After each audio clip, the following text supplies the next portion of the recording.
Hey guys, welcome back to our kindergarten ready read aloud. We're working on a book, Junie B Jones and a Little Monkey Business. It's written by Barbara Park. It's illustrated by Denise Brunkus, and we're currently on chapter 5.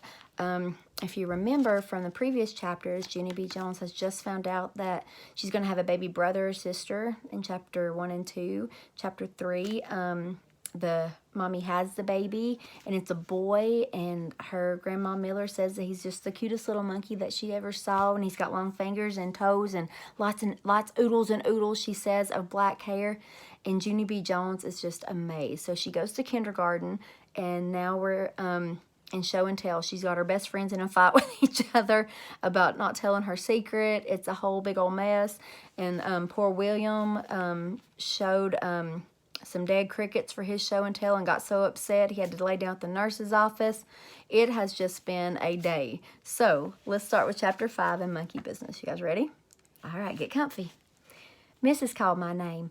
Junie B, would you like to go next, she asked. Then I jumped right up, and I ran speedy fast to the front of the room.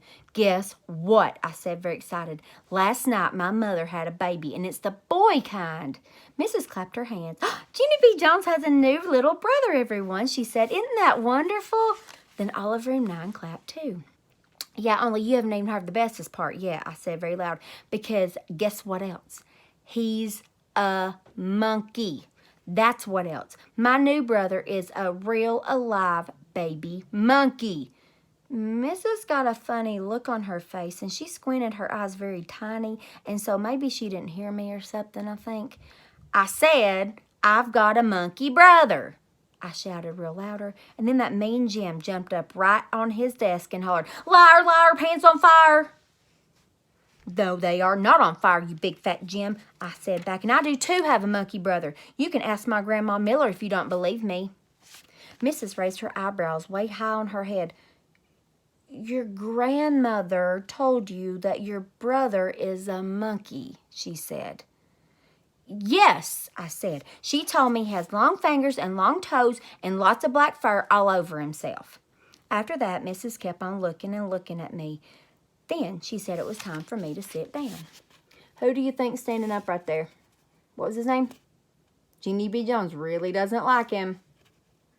Jim. And look at her, and then there's her teacher, Mrs. Yeah, only I'm not done telling the children about my monkey brother. Yeah, I explained, because guess what else? His wallpaper has pictures of his jungle friends on it, and his bed has bars on the sides, but I'm going to teach him not to bite or kill people. Then this boy named Ricardo, who has cute freckles on his face, said, Monkeys are cool to me. I know they are cool, Ricardo, I said, and guess what else? Maybe I can bring him on to school on pet day. Then Ricardo smiled at me, and so he might be my boyfriend, I think, except for there's a boy in room 8 who already loves me.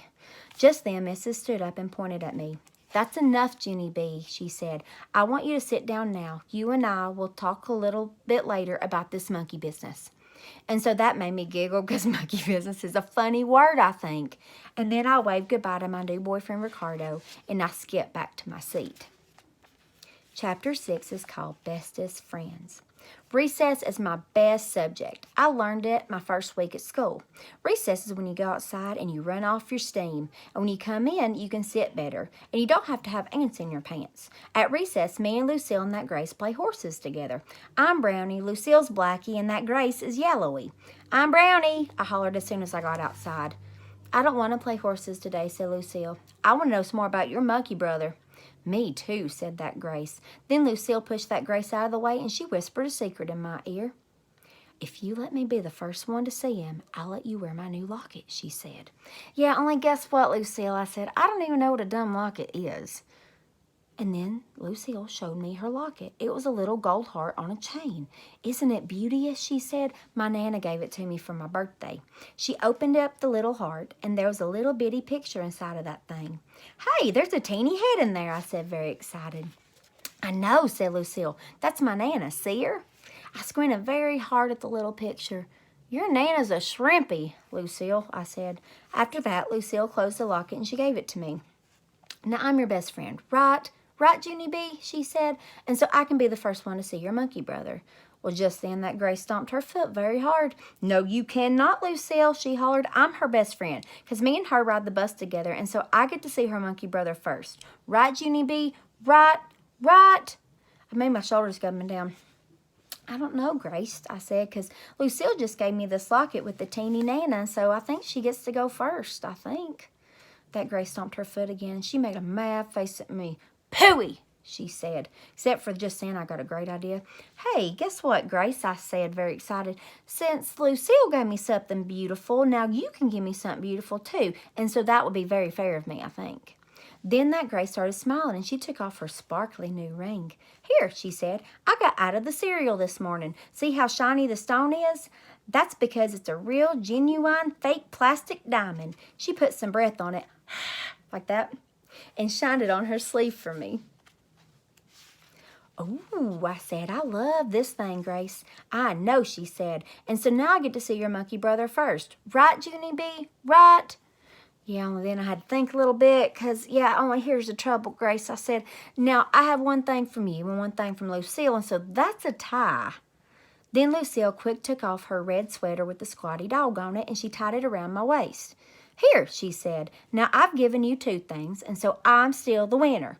"Oh, no, you're not," hollered that Grace, "because I'm going to give Junie B my snack ticket for today, and so she can have a cookie and milk." "Excellent, Grace," I said, and then me and her did a high five. What do you think's going to happen? "Oh, yeah," said Lucille. "Well, then I'm going to give her my snack ticket, too, and so I'm still the winner." After that, Grace looked all over herself. "But that's not fair," she said, "because I don't have anything else to give her." So I looked all over her, too, and then I jumped up and down. "Yes, you do, Grace," I said. "You do, too, have something else to give me, and their name is your new pink high tops." That Grace stared at her feet, and she looked very sad. "Yeah, only this is the first time I ever wore these," she said real quiet. And so I patted her so she would feel better. "I know, Grace," I explained nicely, "but if you don't give them to me, then you won't be able to see my monkey brother." And so then me and that Grace sat down on the grass, and she took off her new pink shoes and gave them to me. "Thank you, Grace," I said politely, and then I stood up. "Okay, your turn," I said to Lucille. "Only too bad for me," because just then the stupid bell rang. They got to go in. All right. I will see you guys tomorrow night for a little bit more of Junie B Jones and a little monkey business. Sweet dreams, guys. Mwah. Love you.